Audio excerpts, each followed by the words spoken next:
everyone, and happy Friday. Welcome to another evening beat. Again, this week we're doing it in the afternoon, so it's not quite an evening beat, more of an afternoon beat right now. But starting next week on Monday, evening beat will be rolling out at 7:30 every night. Again, this is a new digital show where we can bring you all of today's top local headlines, and with that, let's get right into it, because this is supposed to be just a quick show where you can come to get all of your top local headlines. You can also visit our website or our app, and of course tune in at 5, 6, 9, and 10 to get the latest. All right, well, making headlines today, our first story today is turning heads this afternoon, a car catching fire near the emergency room for St. Mary's this afternoon. The fire was quickly put out and no injuries were reported. Emergency crews are still investigating the incident. KTTC is working to gather more information. And it seems like it's been something we've been talking about for quite a while, but the deadline for Real ID is quickly approaching. In just 60 days, your driver's license without the Real ID component may not be accepted to board a flight.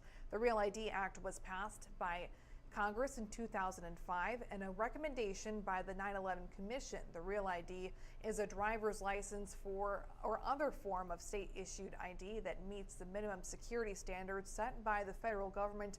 Real ID looks almost exactly like your standard ID, except that it's marked with a star in the upper corner of the card. In order to get one in Minnesota, you need to stop by your local DMV and be prepared to show several documents, including a birth certificate, proof of residence, and a social security card.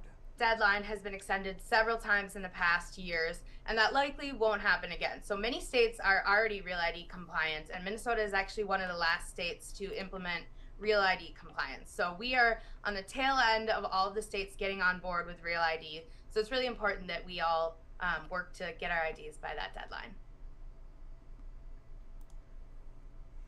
And another story that we are digging into today, the slew of lawsuits filed by Minnesota Attorney General Keith Ellison since President Donald Trump took office in mid-January. Ellison has filed 7 separate lawsuits against the Trump administration. That's 1 lawsuit per week since Trump took office.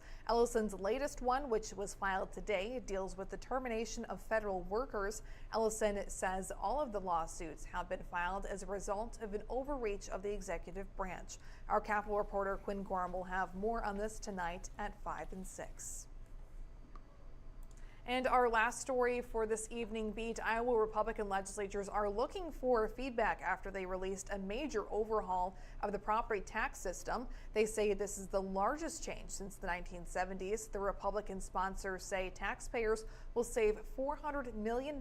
Many seniors over 70 will get a tax credit, and veterans will see their property tax exemption increase from $3,000 to $7,000 per year.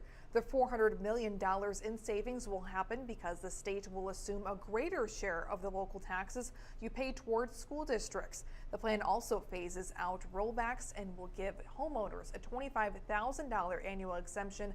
It also says that local governments can't raise your property taxes more than 2% a year. Representative Bobby Kaufman says Republicans now want feedback on the changes, which means the final plan could look different at the end of the session. Democratic Representative Dave Jacoby says Iowans should be skeptical of the plan because GOP plans to fix property taxes have failed over the past decade.